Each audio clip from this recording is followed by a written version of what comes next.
Hello there! Ayan, welcome po sa Owens Vidventures. Welcome po sa aking video channel. Ayan, unbox po natin ang nabili nating 3-in-1 set.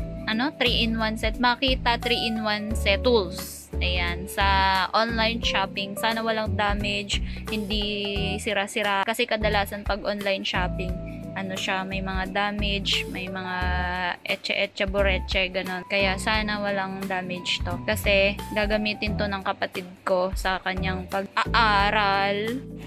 Ayan, kasi sa school, pag nangihiram daw siya ng mga gamit sa kanyang mga kaklase, nakakarinig pa siya ng salita. Kaya, ayan, binilhan na lang natin para hindi naman kawawa yung kapatid natin na nangihiram ng gamit. Ngayon, kapag kahiramin naman yung gamit niya, wag ipapahiram ha. Ay, joke lang, biro lang. Wag ganon, masama yun. Kailangan din natin ipahiram. Basta ingatan lang. Yun lang yun, 'di ba? Kasi mahal ang mga gamit. Kailangan din ingatan, 'di ba? Kailangan niya daw kasi itong mga tools na to, kaya binili natin. Papahiram muna natin sa kanya. Papahiram! Sana hindi masira kaagad yan. Maalaga naman yun sa gamit kaya magtatagal to sa kanya for sure. Makita brand, baka naman. Ang gaganto! Char, ang arty. Tingnan natin yung ibang parts niya.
At yun lang, flinex ko lang ang aking Makita brand. Thank you for watching!